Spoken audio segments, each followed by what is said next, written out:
자, 그 다음에, 자, 상각 권리금 회수 청구권이 이제 도입되면서, 건물 인도, 건물 명도, 이 분쟁이, 사실 요동을 친다 이런 표현을 써도 될 정도로 크게 좀 변화하고 있어요. 우리가 사실, 건물 인도 소송이라는 것은, 이 분쟁 구조가 비교적 단순해가지고, 다른 분쟁에 비해서 재판이 빨리 종결되는 게 일반적이었습니다. 옛날에는 점포 세입자 상대로 하는 뭐 명도 소송 하는데 몇 년이 걸린다 이런 그러니까 너무 힘들다, 세입자 내보내기가 너무 힘들다라고 하는 이런 속설이 있었지만, 아주 특별한 그런 케이스 외에는 사실은 옛말입니다. 아주 오래된 옛말이에요. 이게 주장할 권리 없이 여러 가지 불필요한 증거 신청을 하면서 그냥 재판 지연하는 대표적인 분야가 바로 명도재판이었거든요. 그래서 비판이 아주 많았어요, 사실은.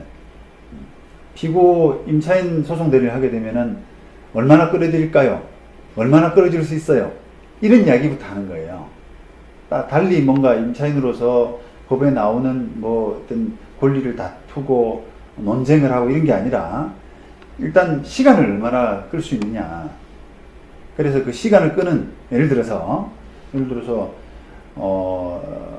송달을 안 받고, 일단 소장이 도착을 해야 되는데 소장 송달을 안 받고, 그 다음에 소장 송달을 받고 나서 답변을 한참 안 하고 있다가 선고일이 잡히면 그때서야 변호사 선임하고 최대한 늦춰가지고, 그래서 그런 기간만 하더라도 벌써 한 6개월 이런 식의 이제 재판을 지연하는 어떤 요령들, 그런 편법들, 이런 것들이 대표적인 게 바로 건물 명도소송이었거든요.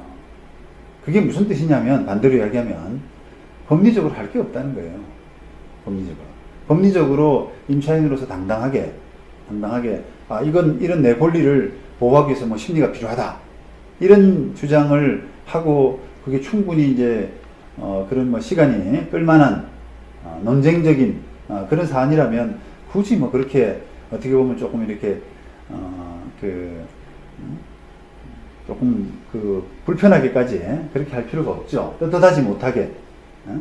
그러면 이제 그런 사실 재판 지연의 술책이라는 게 사실은 좀 상대방이든 재판부든 별로 좋게 보이진 않거든요. 그래서 그렇게까지 이제 되어 왔던 것은 결국은 별로 할 게 없다는 거예요. 명도소송이라는 게. 그래서 그런 이제 분위기 때문에 명도재판은 좀 빨리 마쳐라.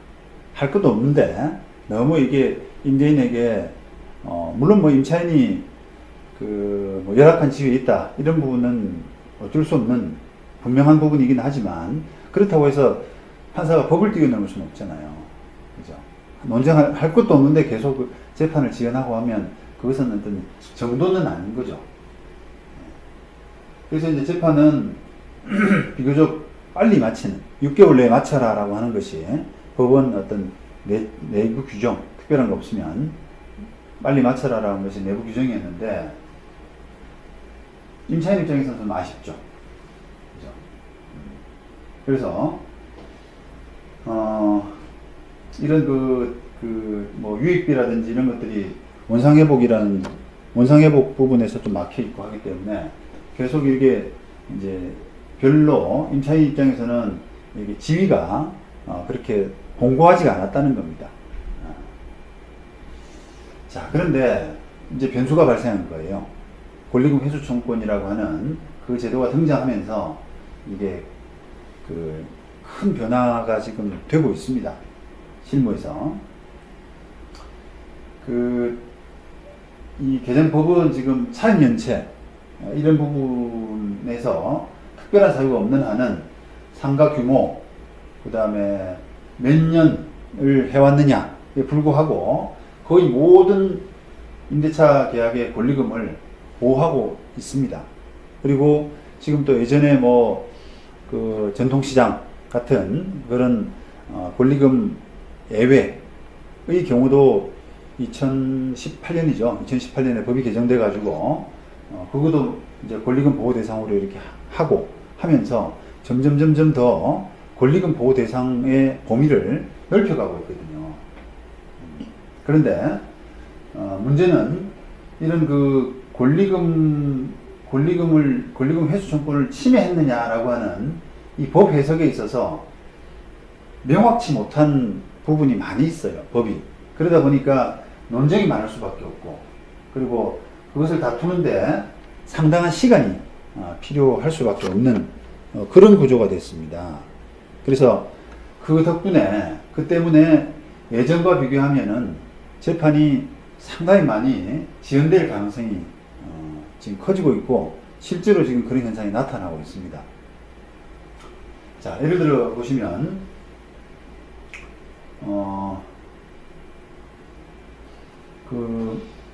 지금 현재 이제 법이라고 하는 것은 임차인이 임대인한테 직접 뭐 권리금 주세요 이렇게 하는 것이 아니라, 새로운 임차인을 임대인한테 소개시켜주고 임대인이 이를 거부했을 때 손해배상을 청구하는 그런 방식이지 않습니까? 법에도 지금 그렇게 나와 있는데요. 자, 그렇다면 이 현행법에서 권리금 보호받기 위해서는 임대차 종료를 점해가지고 주선된 임차인을 임대인이 거부하는 그런 구조가 되어야 되겠죠. 그래서 이 상가 그 권리금을 보호받기 위해서, 보상받기 위해서 임차인으로서는 소위 말하는 이제 가짜 임차인, 실제로 이제 권리금을 인수할 사람이 아니라 동원된, 소위 말하는 자기 주변에 동원된 이런 가짜 임차인을 동원할 가능성도 있다는 거예요. 임차인 입장에서 한번 보시죠. 내가 누군가를 소개했을 때 임대인이 받아들일 거냐라는 부분을 먼저 생각해 보거든요. 그래서 저 사람은 자기 지금 계획하고 있는 게 있으니까 아마 거부할 거야 라고 하게 되면은, 그러면 내가 한번 누군가를 동원해서라도 한번 소개시켜 보자. 그러면 저 사람이 거부하면 내가 손해배상 청구권을 행사할 수 있지 않는, 이런 생각을 하게 된다는 거예요. 자, 이렇게 하면은 사실은 이제 사기죄, 범죄, 사기죄라는 범죄가 될 수도 있지만, 이런 부분들이 과연 동원된 사람인지 아니면 진짜인지 하는 것을 가리기가 사실 어렵습니다. 그리고 그런 그 재판 과정에서 뭐 증인신문 이런 것들을 가짜라고 의심되는 사람을 불러가지고 증인신문하고 하는 이런데 상당한 시간이 필요하기 때문에, 시간을 끌면서 이렇게 영업을 계속하기를 원하는 그런 임차인 입장에서는 어쨌든 소기의 목적을 달성하는 거죠. 나중에 안 되더라도 일단 시간을 많이 끌었기 때문에 적어도 밑저의 본전은 아니다, 이런 생각을 할 수 있다는 거예요. 그리고 지금 현행법에서는 그 손해배상 액수를 판단할 때 이 주선한 임차인으로부터 받을 금액 그 자체가 아니라 권리금 감정을 통해서 나온 액수하고 비교해 가지고 적은 금액을 인정하도록, 이런 구조이기 때문에 감정 절차가 거의 필수적으로 동반이 됩니다. 그래서 이게 또 재판이 길어지는 또 하나의 또 요인이 되는 것이고요. 그래서 이 부분처럼. 그래서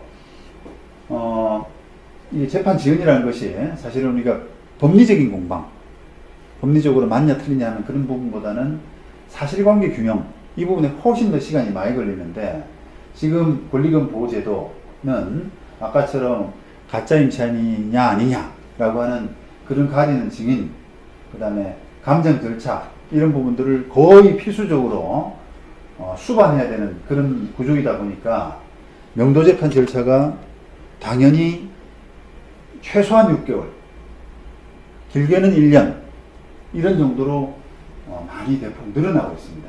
그래서 지금 이제 건물 명도 소송을 위해서는 아까 초반에 말씀드린 뭐 필요비, 유익비, 부속물 매수 청구, 이런 부분도 중요하지만, 그에 못지않게 이 권리금 회수 청구권 부분에 대한 이해도 필수적이다 라고 그렇게 말씀드립니다.